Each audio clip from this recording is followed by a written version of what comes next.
میرا خیال تھا آواز سن کر وقار دوڑتا آئے گا، لیکن یہ میرا محض خیال تھا، یہ تو محض ایک منصوبے کے تحت ہو رہا تھا۔ جب محافظ ہی لٹیرے بن جائیں، انسان کہاں تک ہاتھ پاؤں مار سکتا ہے، کیا کر سکتا ہے؟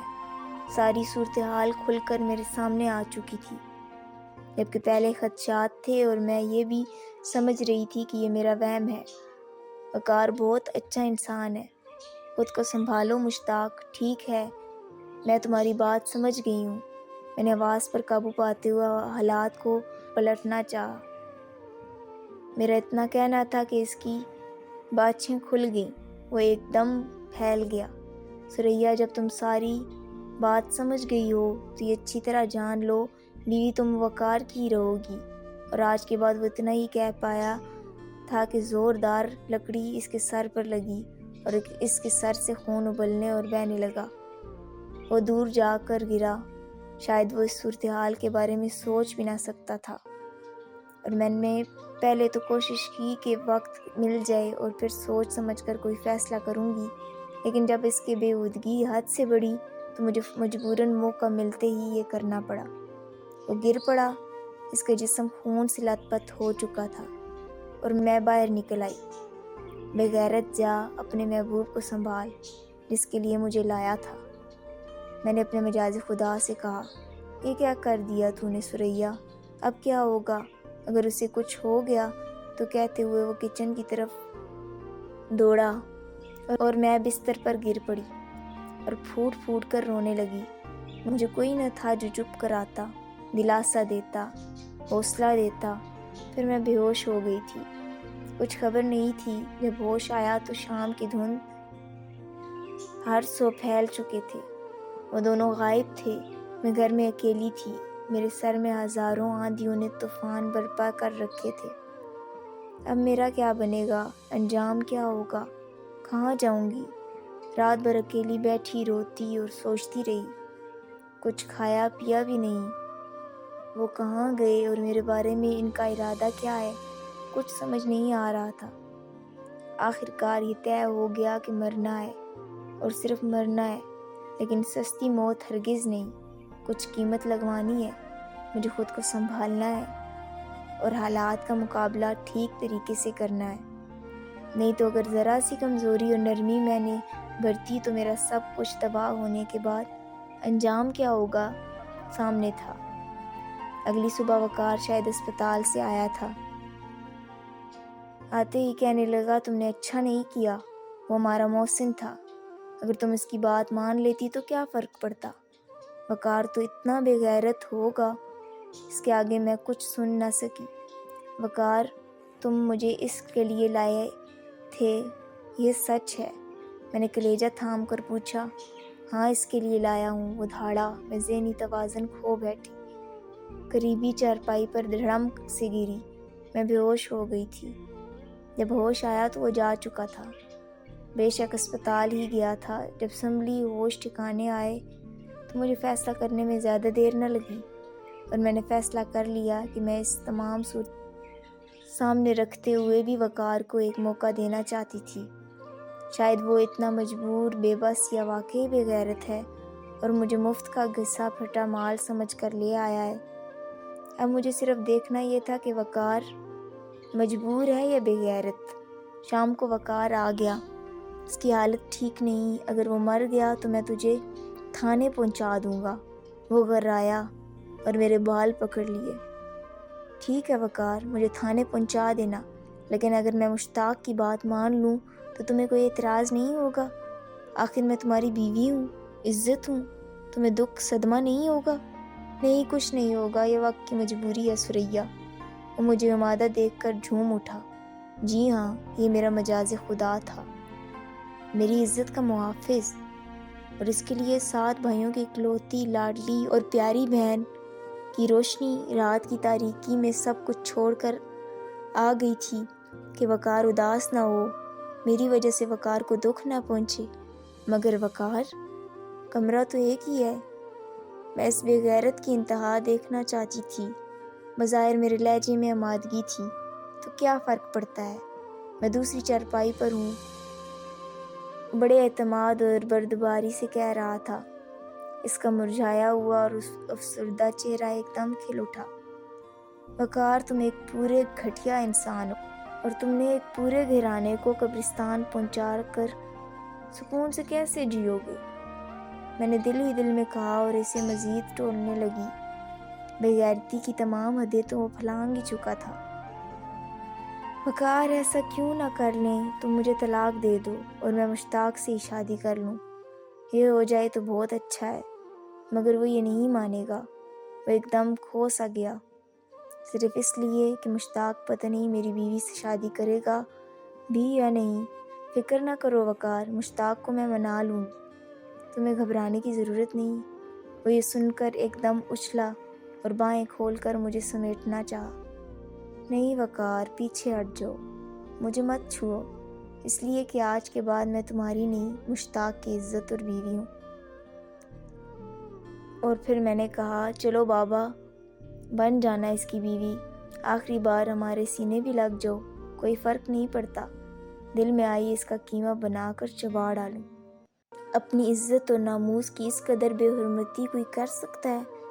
کم سے کم میرا ذہن تو ماننے کو تیار نہ تھا۔ میں نے کوئی جواب نہیں دیا، خود پر بڑی مشکل سے قابو پا رہی تھی، کہیں ایسا نہ ہو میرا بنا بنایا پروگرام میرے معمول سے لغزش سے خاک میں مل جائے۔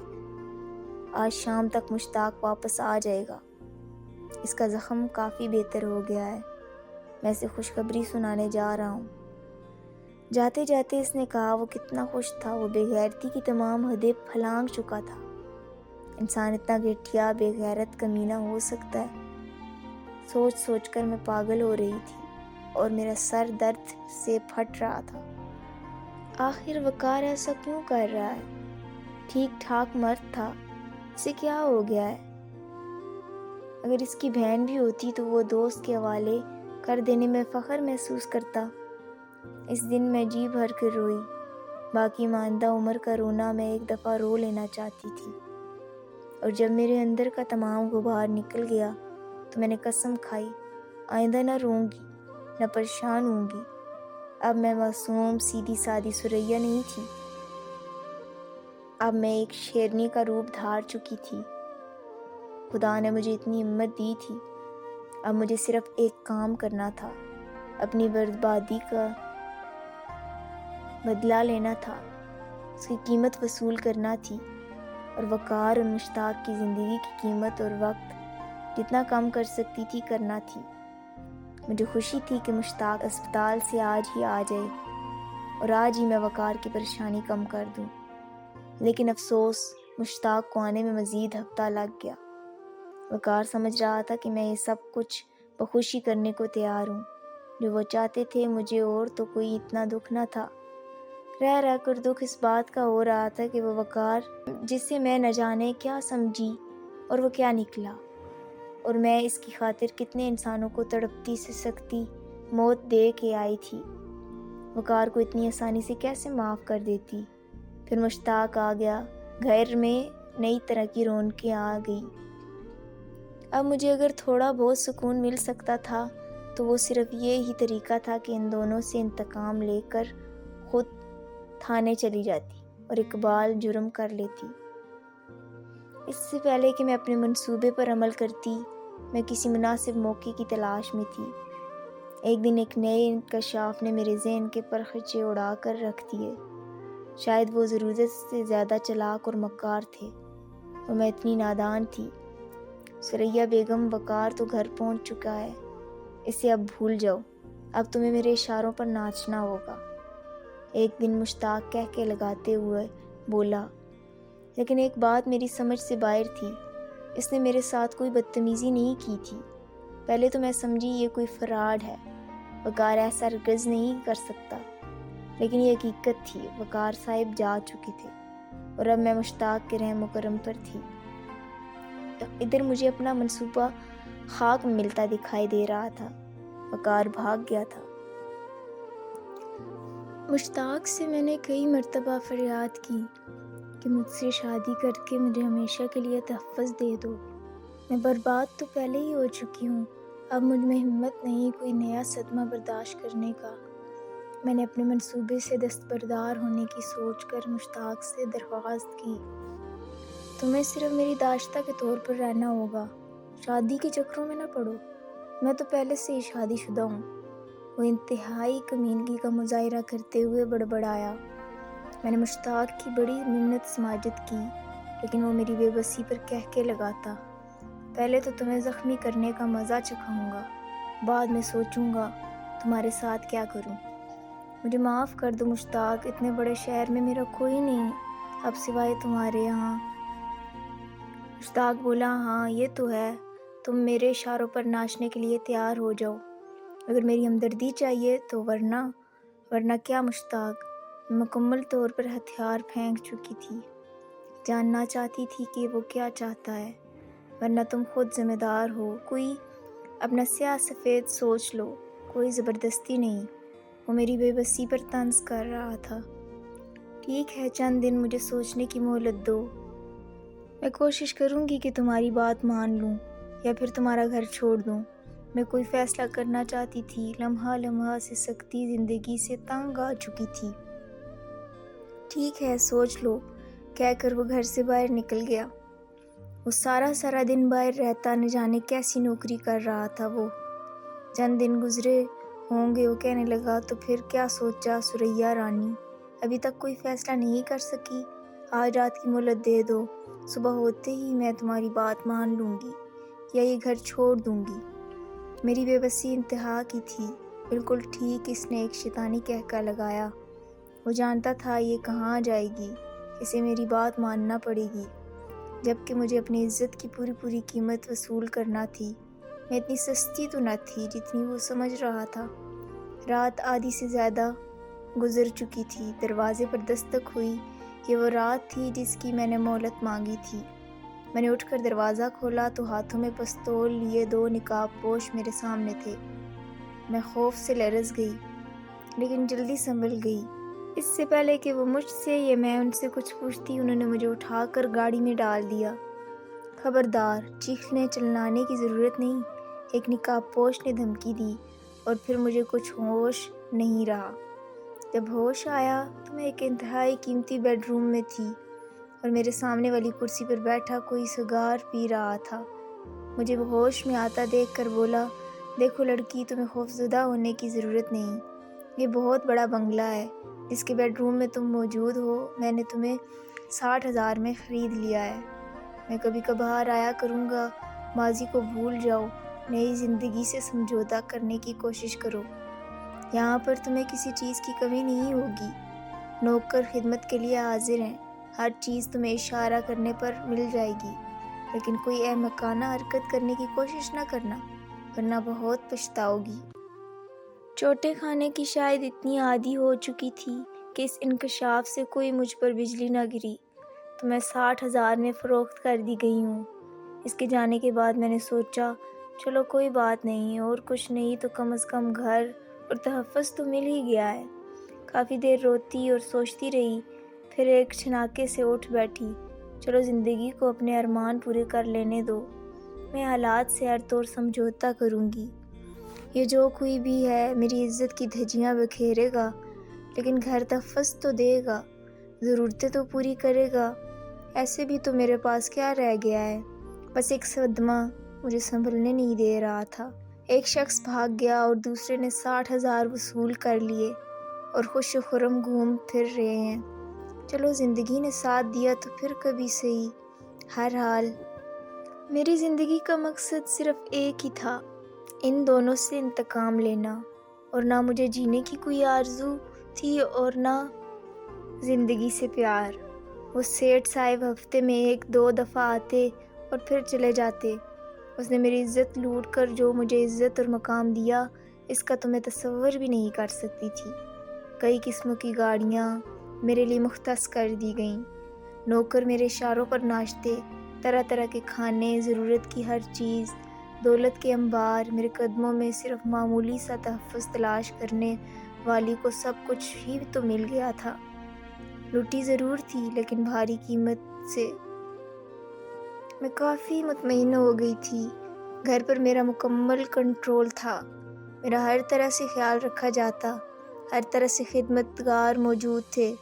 سال بھر کا عرصہ گزر گیا، میری زندگی ایک ہی معمول پر گزر رہی تھی۔ دکھ بانٹنے والا کوئی نہ تھا، باقی سب کچھ تھا۔ شام کو ڈرائیور مجھے سیر و تفریح کے لیے لے جاتا۔ زندگی بڑی عجیب سے موڑ پر آ گئی تھی، لیکن مجھے سکون نہیں مل رہا تھا، جبکہ عام حالات میں میری زندگی قابل رشک تھی۔ زندگی مخصوص دائروں میں گھومتی رہی اور میرے اندر لاوا پکتا رہا۔ آہستہ آہستہ کرنسی نوٹوں کی بدولت ڈرائیور کو میں نے قابو کر لیا تھا اور اس سے مشتاق کی خبرگیری کرواتی رہی، اور جلدی یہ پتہ چل گیا کہ مشتاق بھی سیٹھ صاحب کا کارندہ ہے۔ لیکن اگر ایسا ہے تو سیٹھ صاحب نے 60,000 اسے کس لیے دیے؟ وہ ایسے بھی اس سے چھین سکتے تھے۔ یہ بات میری سمجھ میں نہیں آ رہی تھی۔ شروع میں میری نگرانی کی جاتی رہی، لیکن شاید اب سیٹھ صاحب کو یقین ہو گیا تھا کہ بھاگے گی نہیں۔ مجھے آزاد کر دیا گیا۔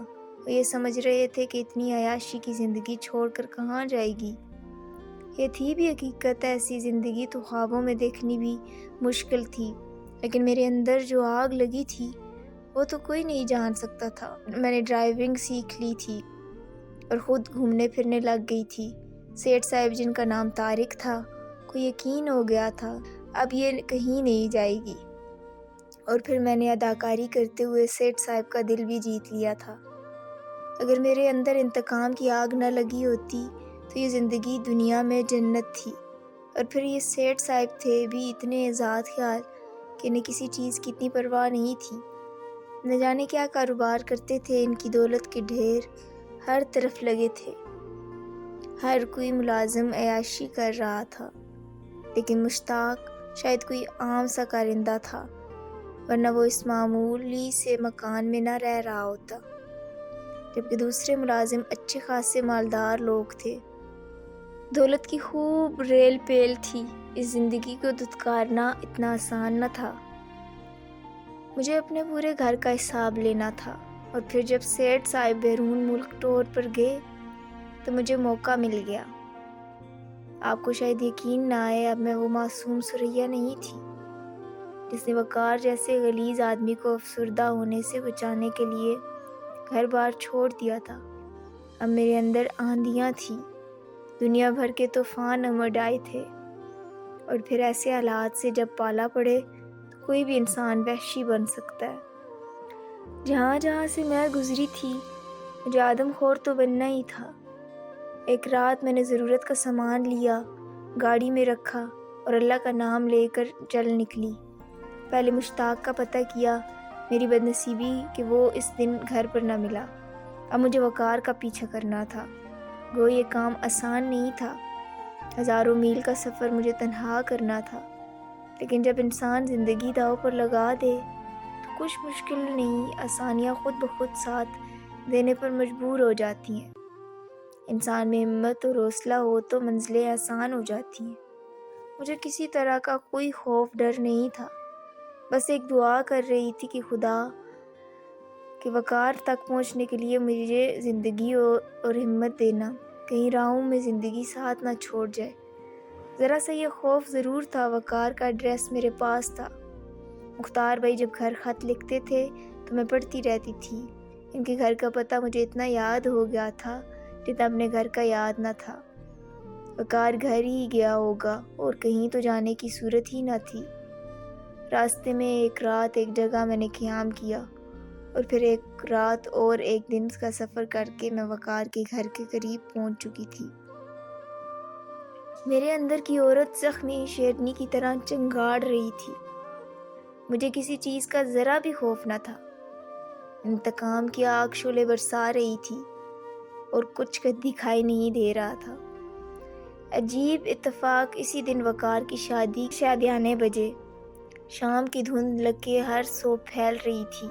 اس کے گھر میں کافی لوگ جمع تھے۔ یہاں کیا ہو رہا ہے؟ میں نے ایک عورت سے پوچھا۔ گاڑی میں نے ایک وقار کے گھر سے کافی دور کھڑی کی تھی۔ وقار کا نکاح ہو رہا ہے، مگر آپ کون ہیں؟ وہ عورت پوچھتے ہوئے مجھے گھورنے لگی۔ میں بھی عورت ہوں، یہ کہہ کر میں آگے نکل گئی۔ مجھے ڈر تھا کہ کہیں وقار مجھے دیکھ نہ لے، گو کہ میں نے کافی حد تک حلیہ بدل رکھا تھا۔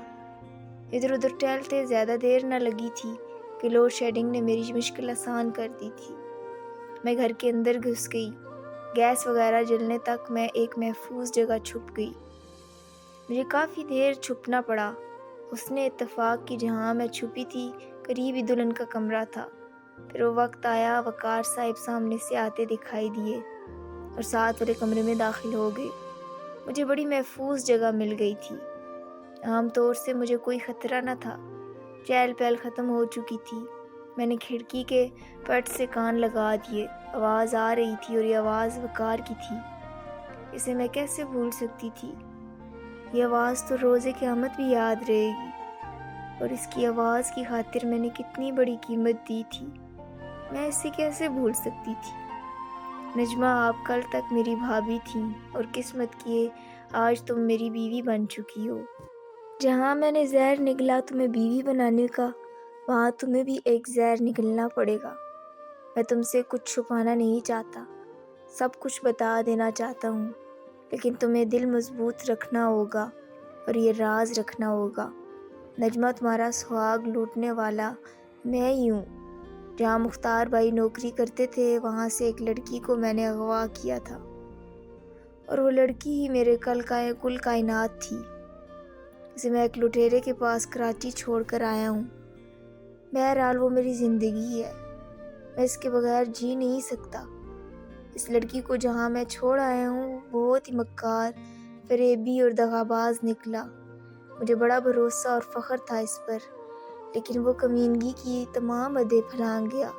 اس نے مجھے ہر طرح سے بلیک میل کیا، مجھے ہر روز پولیس کو بتا دینے کی دھمکی دیتا۔ اس نے اس کے عوض میری بیوی کی عزت کو لوٹنا چاہا، تو میں نے یہ کچھ بھی برداشت کر لیا۔ بصورت دیگر ہمیں وہ بربادی دیکھنا پڑتی جس کا تصور بھی نہیں کیا جا سکتا، اور میں مجبور ہو گیا۔ میرے پاس سوائے اس کے کوئی چارہ ہی نہ تھا۔ میں سریا کو کسی قیمت پر کھونا نہیں چاہتا۔ چلو، جیسی بھی حالت میں ملے گی مجھے منظور ہے۔ میں اسے صبح لینے جا رہا ہوں، اور یہ بھی بتا دوں کہ سریا کے بھائیوں نے بھائی مختار کو قتل کر دیا ہے، صرف اس وجہ سے کہ انہوں نے میرا پتہ نہیں دیا تھا۔ میں نے ساری معلومات اکٹھی کر لی ہیں۔ سریا کے 2 بھائی مختار بھائی کے قتل کے جرم میں جیل میں ہیں۔ اس کے والدین مر چکے ہیں۔ یہ صدمہ برداشت نہ کر سکے گی سریا، اور باقی اس کے بھائی وہ جگہ ہی چھوڑ کر چلے گئے، اور اب سریا کا میرے سوا کوئی نہیں۔ مجھے امید ہے کہ تم مجھے معاف کرتے ہوئے یہ وعدہ بھی کرو گی کہ یہ راز رکھو گی۔ وقار کی زبانی یہ کچھ سن کر آگے کچھ سننے کی مجھ میں ہمت ہی نہ تھی۔ میں لڑکھڑائی گری اور میری چیخ نکل گئی۔ پستول دور جا گری۔ چیخ کی آواز سن کر گھر میں بھگ دوڑ مچ گئی۔ سب لوگ دوڑے آئے۔ مجھے بس اتنا یاد ہے کہ وقار نے مجھے اپنے بازوؤں میں تھام کر چارپائی پر رکھ دیا۔ پھر کچھ ہوش ہی نہ رہا۔ پھر جب ہوش آیا تو میں اسپتال کے بیڈ پر تھی۔ جب کچھ ٹھیک ہوئی، کچھ ہمت ہوئی، تو میں نے وقار سے کہا، میں تمہیں قتل کرنے کے ارادے سے آئی تھی، لیکن اب تمہیں محض بھائی مختار کی وجہ سے اور ان کی بیوی کے لیے زندہ چھوڑے جا رہی ہوں۔ نہیں سریا، تم مجھے چھوڑ کر نہیں جا سکتی۔ وقار بولا، یہ ٹھیک ہے کہ تمہارے پیار میں بہت بڑی قیمت دی ہے میں نے، اور کسی حد تک تم بھی سچے اور مجبور تھے۔ میں نے سب کچھ سن لیا ہے اور یقین کر لیتی ہوں، لیکن اب میں کسی اور کی ملکیت ہوں، اور میں اسے چھوڑ سکتی ہوں، نہ وہ مجھے چھوڑ سکتا ہے۔ 60,000 میں تمہارے مشتاق نے مجھے فروخت کر دیا تھا، اور اب میں جو زندگی گزار رہی ہوں وہی میری اصل زندگی ہے۔ لاکھ چاہو تو میں نہیں بھاگ سکتی۔ میں کسی کا گھر آباد کرنے کے قابل ہرگز نہیں، نہ کرنا چاہتی ہوں۔ تم آج بھی سریا میرے لیے اتنی ہی عظیم ہو جتنے پہلے دن تھی۔ وقار میرے پاؤں پر زاروں کے تار رو دیا، لیکن یہ سب میرے اختیار میں نہیں۔ اگر واقعی تمہیں مجھ سے پیار ہے، تم سچے ہو، تو اس سیٹ سے ملو جس نے مجھے خرید کر دنیا جہاں کی نعمتیں دے رکھی ہیں۔ وقار کو روتے چیختے چلاتے میں واپس آ گئی۔ میں وہاں مرنا چاہتی تھی، لیکن ابھی بھی مجھے مشتاق سے حساب چکانا تھا۔ والدین مر گئے، 2 بھائی جیل چلے گئے اور باقی وہ جگہ ہی چھوڑ کر چلے گئے، اور بھائی مختار جیسے عظیم آدمی کی موت، یہ سب کیسے برداشت کر لیتی میں؟ مشتاق کا پیچھا ہی کر رہی تھی کہ ایک دن وقار آ پہنچا اور سیٹھ صاحب کے سامنے گڑ گڑایا۔ سیٹھ صاحب نے مجھے اس کے حوالے کر دیا، لیکن فیصلہ مجھ پر چھوڑ دیا، اور میں نے سیٹھ صاحب کو خدا حافظ کہتے ہوئے وقار کا ہاتھ تھام لیا، اور میں نے اس کو اپنے پیار کی جیت سمجھا اور وقار کے ساتھ رہنے کے لیے تیار ہو گئی۔ لیکن نہ جانے میرے بھائیوں کو کیسے اور کہاں سے پتہ چل گیا، انہوں نے ایک دن وقار کو قتل کر دیا، اور میں وہاں سے بھاگ گئی۔ وہ مجھے بھی قتل کر دیتے، اور آج کل میں پاگل کا روپ دھار کر مینٹل ہاسپٹل میں ہوں۔ جو میرا انجام ہوا اور ہر اس لڑکی کا انجام ہوتا ہے جو اپنے والدین کی عزت کی دھجیاں اڑاتی ہیں، کاش عبرت کا نمونہ بننے سے قبل ہم لڑکیوں کو سمجھ آ جائے۔